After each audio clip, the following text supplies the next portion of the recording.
This is Dead Air, and real-life stories about crossing paths with someone dangerous and realising it just in time.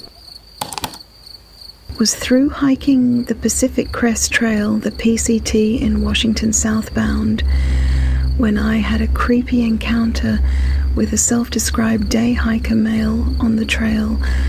I was about 30 at the time. I am 5'1", and I had not showered in 7 days due to the remote stretches in Washington prior to this. I was hiking towards the Cracker Barrel, also known as White Pass, in Washington. The area before White Pass is quite boggy, and it was a sunny, warm day in July 2023.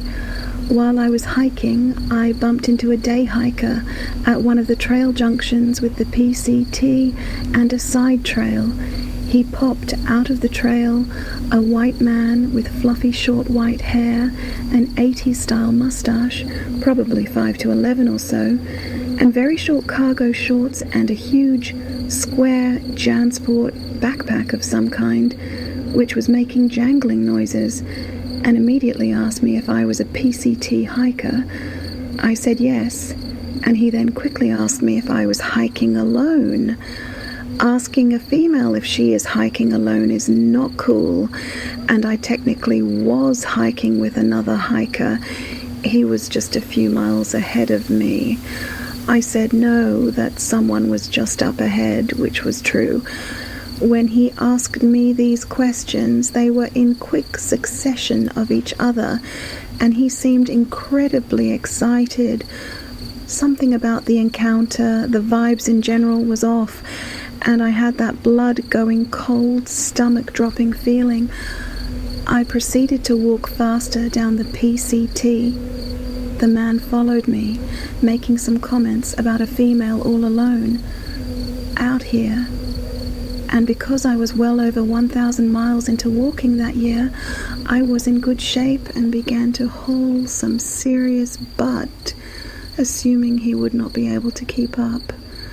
The man started lightly jogging behind me to keep up, getting so close to my 7 days unwashed hair and back of my head that he could practically have grabbed or sniffed the hair fuzzies.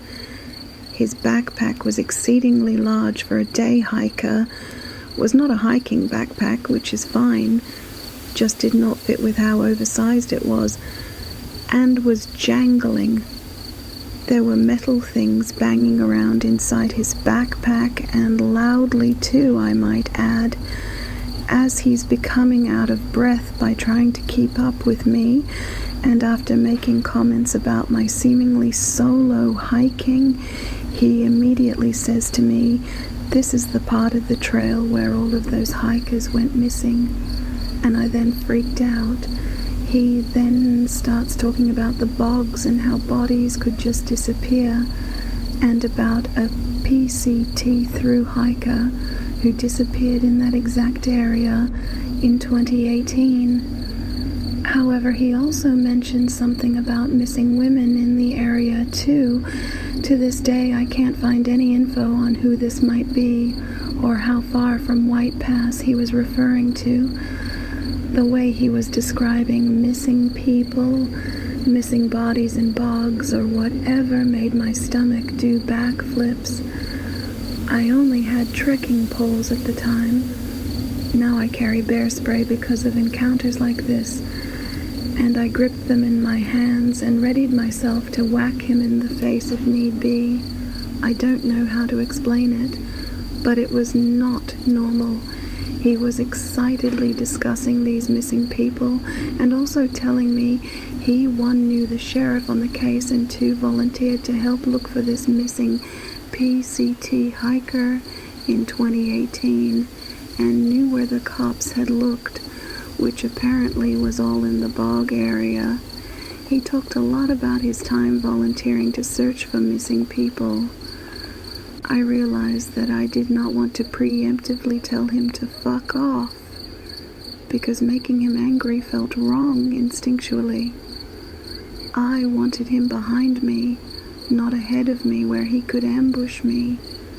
So I kept him behind me and asked him details of his supposed volunteer work with the local sheriff and looking for whoever the missing people were and the missing PCT hiker.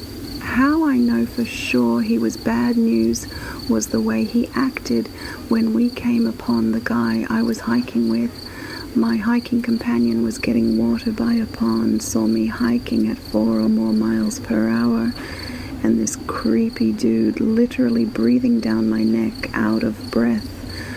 My hiking companion's eyes got huge, and I was gesturing to him with my eyes that something was wrong. I turned around, finally, and scared the creep behind me and said, with great satisfaction, that I was not hiking alone and here was my male hiking partner. The creepy man's eyes got so wide and he said, right, well, nice to meet you, and said nothing to my hiking partner other than that, and then took off fucking running down the trail. Not hiking or even jogging, but running. We hiked very fast after him and he had totally disappeared. There was no trace of him, no footprints in the mud as we approached the trailhead, nothing, and no other side trails he could have taken. My hiking friend and I stopped to eat since I was shaking, and I told him about the man and his talk of bodies and the strange backpack, and we both agreed something was off, especially as the man took off running for his life away from my male hiking partner. Had I been actually hiking alone, I have no idea what would have happened. We were close to White Pass, but still a couple of hours away. I reported the encounter to a ranger via phone, who then reported it to the Cracker Barrel along with the man's description. Perhaps he was just a strange guy, overly interested in the missing hiker case and local missing people, and way interested in my hiking alone, seemingly. But the whole thing felt so wrong, at least according to my instincts. I now carry spray when I hike because of situations like this one. In 1989, when I was 19, me and a few of my mates went camping in a state national park in Australia. On our first day up there, despite the entire campground being vacant, this bloke comes in and sets up camp right next to us with a tiny 10 square meter patch of bush between us. Being the middle of winter, the place was deserted. As the morning began, he started asking the three of us if we wanted him to take us up to the abandoned gold mine that afternoon. Two of us three had made the trek numerous times, but didn't say anything about that, and were non-committal. As morning drew into afternoon, he finally wore us down, so two of us went. On the way up there, he was acting a bit nutty and diving into ice-cold rock pools, and he had a large Bowie knife strapped to his leg. Anyway, it was about a 6-kilometer hike up to the mine, and he was telling us how he'd been up there many times, with us smirking at each other as we had been up there heaps too. About 5 kilometers in, he says, "Let's start heading up the mountain," at which point we started looking at each other confused as the gold mine was at the bottom, and he was taking us somewhere where there was nothing but thick rainforest. So at that point I turned to look over my shoulder at my mate, only to find he was gone. And I was about 15 meters behind this bloke in the middle of nowhere, about an hour before dark. My guts just dropped, and I instinctively turned and fled. I had been a long-distance runner, but I don't think I had ever ran so fast. When I made it back to camp, my other mate, who had fled before me, was holding a rifle and freaking out, asking questions like, what was he going to do? I said, "Give me the rifle and start packing up." Just as they started packing our stuff up, this guy came tearing through the bushes and was manic laughing. Then he saw me with the rifle and mumbled something as he walked through the bushes. This really freaked us out, and we packed everything within a half hour. He must have really legged it back to be that close behind us. We were all scared and happy to be driving out from this remote spot, safe.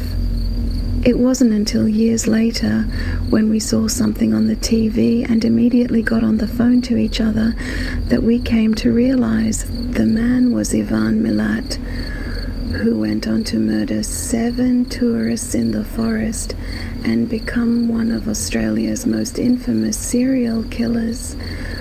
We were very lucky. You've been listening to Dead Air. Like and subscribe for more. Good night.